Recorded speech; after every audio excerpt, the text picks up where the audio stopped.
Fire away.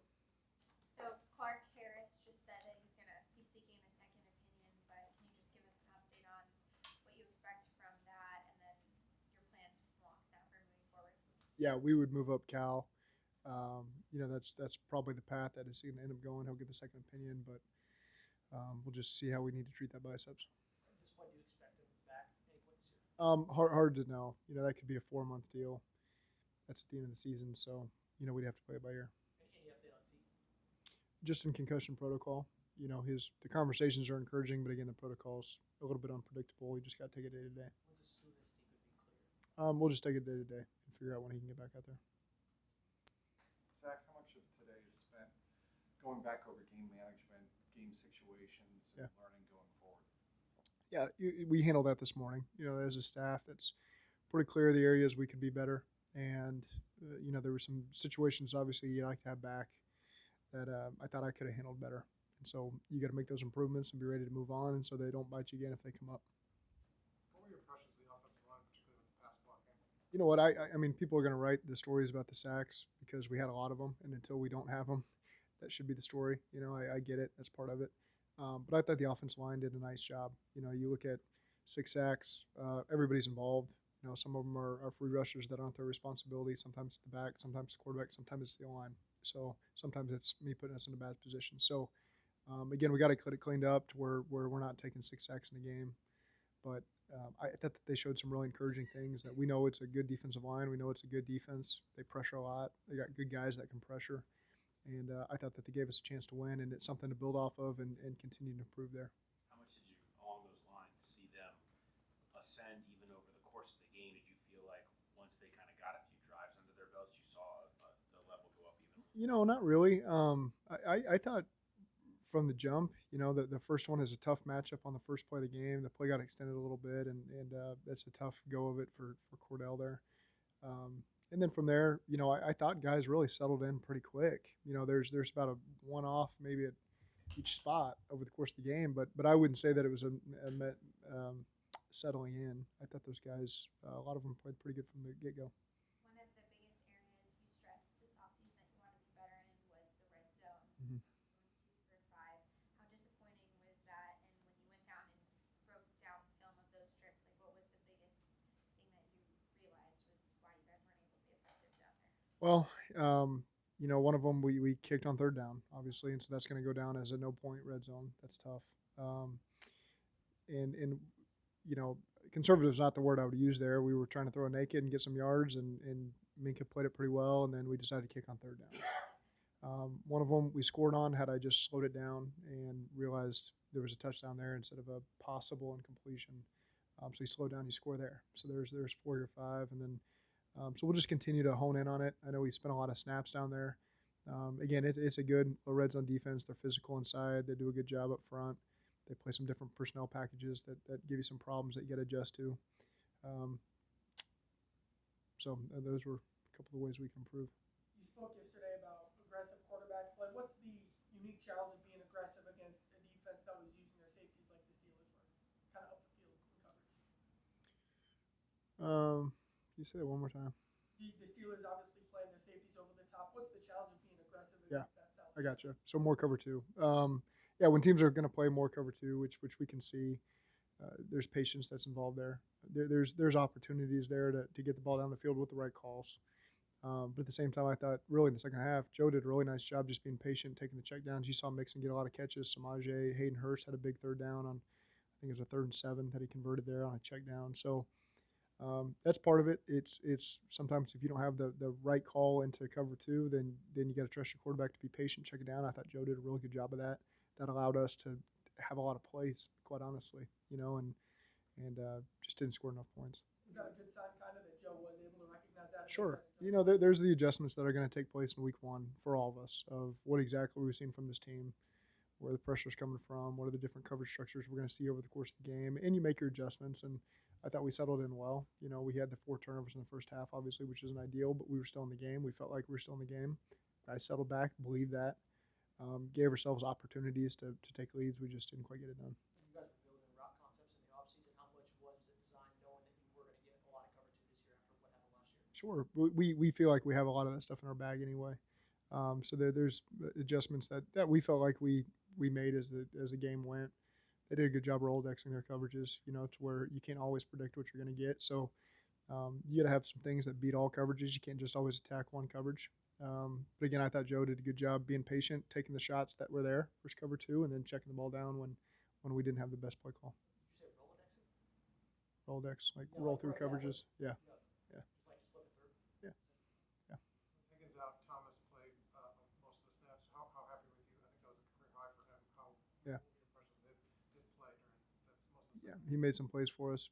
He's been a guy that understands our system and has been here a number of years, played in this system for a number of years. So we've got that confidence with Trent Taylor, played a lot too, with TB kind of cramping at times.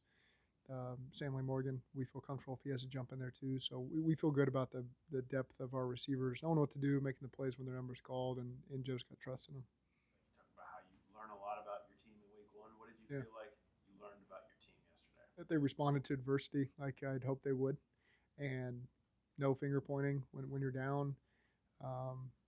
No woe was me, just buckled up and made plays to get us back in the game, which they did.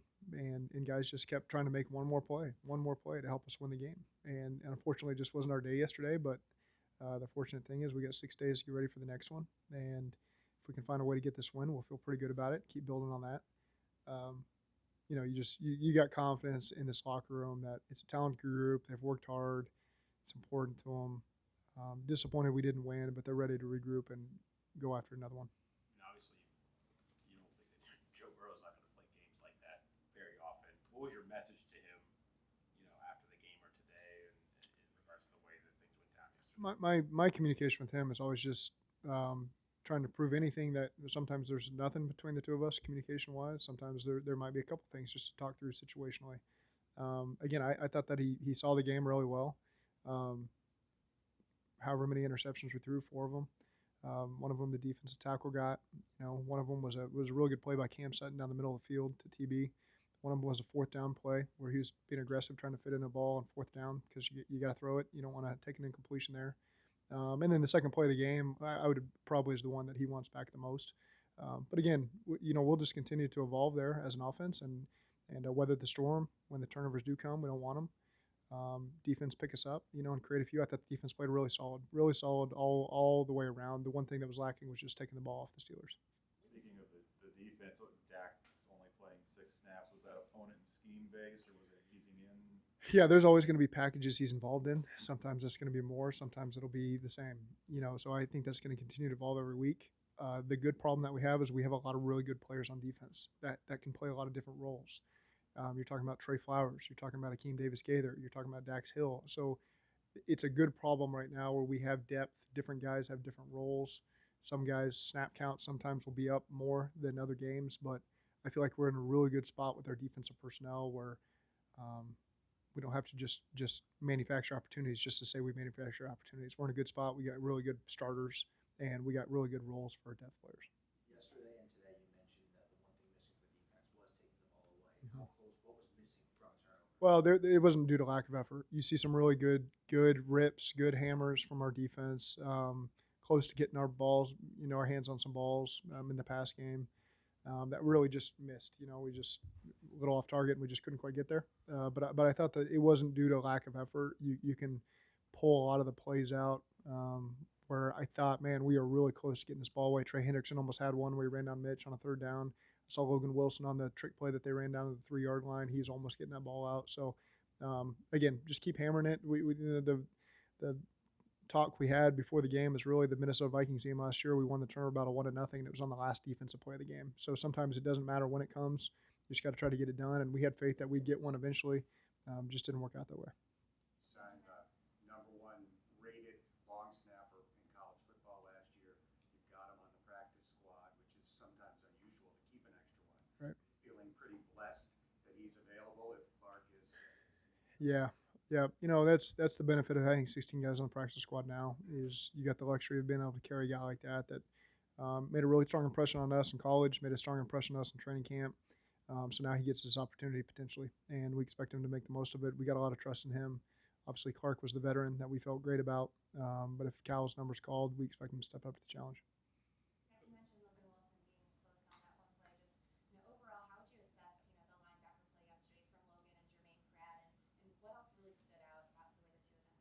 Well, they play fast. They can diagnose quickly. They're around the ball a lot. They help with the communication around everybody else. So they stand out in the run and the pass game. Just two really savvy, aware players. I think just watching them play and really just watching our defense as a whole, I was really impressed with how our defense started the season. You spoke throughout training camp about added responsibilities for Jamar Chase in the offense. How important did that end up being with the different ways you were able to get him open yesterday? Well, you had to move him around as the game went. When you lose T, you move him not from just the stuff that we game plan, but just switching his position at times to make sure he was around the ball. And he did a really good job handling that, and so that's a credit to him of just understanding the full scope of the offense, not just dialing in on X, and so I thought he handled it really well. I think that's, something we'll continue to do with all of our receivers, making sure we're maximizing their abilities. But I thought Jamar handled it really well and played well. Yesterday you talked about the aggressiveness. You guys like the aggressiveness that Joe has. Mm-hmm. How do you balance that though when defenses are playing cover two, maybe trying to bait you into tight windows? How do you manage that aggressiveness with maybe taking the right risk against that scheme? Yeah, you be patient, take the checkdowns, and that's what he did. I mean, is that a conversation you guys had going into the season? Is that something that you feel like you need to talk to him about? Or No. is that something No, I trust. He's an outstanding decision maker, and so again, those are always conversations you have in the quarterback room. How are we going to attack coverages? What does this defense play? We got to be ready for this. But again, I got a lot of faith in him. He sees the defense really well. I thought that he did a really nice job settling into the game. You mentioned Joe might want that first pass attempt back. When you went back and watched the other game sequences that you talked about cleaning up, was there any decision, regardless of the result, that you wanted back that you made? For me, yeah, sure. Obviously just letting the play settle on the 1 yard line to Jamar and letting that be a touchdown as opposed to getting no points in 4 plays. That's one you want back, and that one just falls on me, to be quite honest with you. So that's something to clean up. And then, the snap at the end of the game on the punt, it's just an unusual situation, the way we got the punt team out there. It was a little bit of confusion with where's the ball going to be spotted, what down is it, what should we be doing, going for it, kicking a field goal, oh, we need to be punting. Kind of at the last second, the clock's running, we got to punt. And so you don't get a chance to sit there on the sideline and say, hey, listen, guys, let's bleed this down. You're communicating onto the field to do that. And so that's an area of improvement. It's kind of an unusual situation. I think someone in here asked me yesterday, how much do you work on that situation with your backup long snapper? It's not very often. I will say this about Mitch. It's what I told him after the game is nobody in the NFL wants the job as the backup long snapper. And he stepped up to the plate and gave us an opportunity to win the game. And I was really proud of him for that, because that is not a job that anyone in the history of football has ever volunteered for. To avoid the review problem, do you just throw the flag in case in that situation? Like, what do you do to try to? How do you do that differently if you Sure. have to do over? Yeah, just slow down. Slow down. And I initially thought, what I could see is a bunch of incomplete hand signals, and it's literally the worst field position in football for me to be able to see over there to that far pylon through a bunch of people. And so just trying to gauge that we're not discussing an incomplete pass, we're discussing possible touchdown, slow it down, let us see the call. I can just do a better job taking the information I'm hearing and giving it to Joe. I was quick to spit out, hey, let's get on the ball and snap a play here to beat their challenge potentially, before realizing that's not the issue. At the time, we still feel good about there wasn't a great replay that we would have seen in the booth that would have told us touchdown. That replay didn't show up until after the play was snapped. So that part wouldn't have helped us. But just, of course, there's always regret when you leave 7 points on the field and you don't score. So, again, just it's a unique situation that came up. I got to do a better job managing it the next time it does. You also, Zach, have to concern yourself about burning a timeout there when you're behind. There's no question. That seeps into your head a little bit of, I don't want to burn it here in this moment. But again, the right thing to do is burn the timeout or just slow it down and give them a chance to see it again. You also risk, you weigh the risk of it being a potential touchdown versus an incompletion, because if it is a completion, you guys are still kind of at the one, and you would assume that you would get in at that point. Yeah, there's a lot to process in about 5 seconds, for me to take in the information and try to communicate it to Joe. But at the end of the day, that's our job. And so we have to spend today saying, okay, how can I handle that communication better and make sure that we don't miss an opportunity? Because I thought the guys upstairs were doing everything they could to give me the right information. And I just got to do a better job taking it in and making a better decision. Timing on the punt at the end, was there conversation about just letting it go down and be a delay of game at that point? That's one way to approach it. I don't want to get too far into it. That is an opportunity there. There's some unknowns. They've rushed us early in the game, gotten close, so giving up 5 yards there, and worst case scenario happens, and now they're in field goal range. That's something you got to weigh in the back of your head there. We felt good about just getting out there and punting it. Obviously, you'd like to wind it down a little bit more, but again, that's the communication that we can just clean up the way that the whole situation unfolded. Coach, did you get a chance to watch the Dallas game at all? Any early observations on that? I've watched it on the film. I watched another Star Wars last night when I got home with my son, so I'm realizing I haven't seen any Star Wars leading up to now, I guess, because I don't remember any of it. But I watched it this morning, and they got a good football team. Obviously, they didn't start the way that they want to either. But when you watch the tape and you see the things that they can do, they're a really good football team. You better be ready for them because you don't sleep on anyone because of what the score was in week one. Everyone's disappointed. It's a long off season and summer leading up to a game, and when you start 0-1, there's obviously disappointment and frustration there. But we're all going to rebound. We're going to see a really good Dallas team on the road, and we know that they got a lot of playmakers on a lot of different positions, and we better be ready for them. Break down Joe Mixon's the big explosive run. What happened there to make that successful, and how Yeah. do you guys get more of those? Yep, really good scheme by Frank. That was Frank's kind of short yardage concept that he liked against that look. Really good. It was well executed by everybody up front. I think LC and Drew Sample primarily were at the point of attack there. Drew Sample had a heck of a block, on the backer kind of plugging through the B gap. Drew did a great job. LC did a great job. They created a nice hole there for Joe, and then Joe did a good job finishing the run inside the 5-yard line. So really well designed play by Frank and really well executed by the guys up front. You've seen how uniquely confident this young group is. How important do you think that trait is for a team after they didn't play well on one Sunday to have that confidence that they can bounce back later? Well, there's no surprises why you lose. We can all look back and see the opportunities we had that we just didn't get it done, and Pittsburgh did. And so I feel really good about where this place is at mentally, the team is at mentally, because we got so many veterans, so many leaders, so many guys, even the young guys that aren't veterans have been in some big moments and endured a long season with us before. And they know there's going to be ebbs and flows, and every team in the league is going to face it. We happen to be 0-1 to start, but very confident that we can overcome that start and start to build on some momentum this week.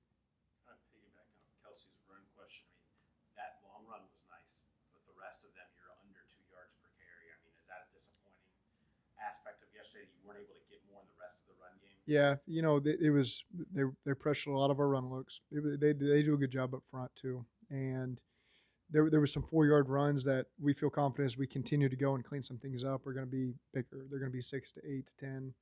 So there was just some details of the things to finish off some of those runs that we feel like we can continue to improve on. So not discouraged. They traditionally have been a difficult front to run against. Last year they were down some personnel quite a bit, and so that led to some of their issues they had in the run game. But what we always look at Pittsburgh as a really stout run defense that you're just going to have to commit to it and keep grinding it out and hoping that you hit those big runs like we did on the duo. And so again, just I got confidence in our guys that we'll continue to pound it and get it done. Is there anything particular they were doing to pressure, get to bring good pressure on the run looks? Aside from just being a good front, is there anything? No, I mean they were utilizing their backers, their safeties, and some different pressure looks. So nothing unusual. So I guess that's just a chemistry thing, right? Chemistry between Mixon and the line, kind of their first game really together, all the new pieces. Is that kind of part It's a little bit like the sacks. You can point to a different on each one. Man, if this one player had done this one thing for just a tick longer, we'd had a couple more yards, and then you move on to the next play, and it's the same thing for the next guy. So that's just that's not unique to us. I think you see a lot of teams. You take out their biggest run of the game, and you're going to say that their run per attempt was low. That's always the argument that I love to make, and everybody loves to make. Look how many yards we rushed for, and then you'll throw, well, we had an 80-yard run. So, whatever game you want to play, I'm confident that the run game will be something that we can lean on as the season goes.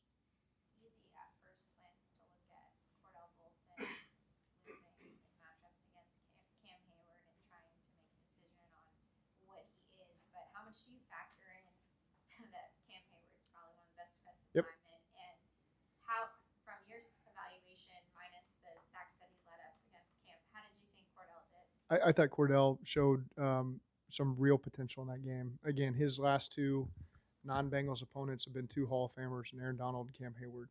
And that's not the ideal way to start your career. I saw some really good things from him, really encouraging things. He hung with it over the course of the game.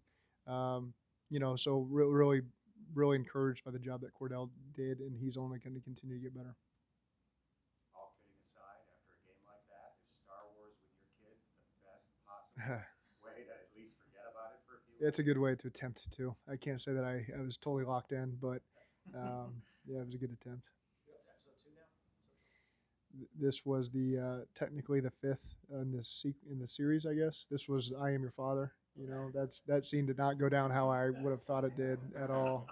Wait, had you not seen it? Empire Strikes I don't Back. know. I mean, I must have been 10 years old when I saw it, I bet. And then I'm not somebody who knows anything about Star Wars. So I didn't rewatch it. I think I saw it once. I've always told my son, Luke, I am your father. And that's not what he says at all. He doesn't say that. So that's really the biggest thing I took away. You got to take away something from everything. And that's what I take away from Star Wars Episode 5. Very good. Okay. Thank you.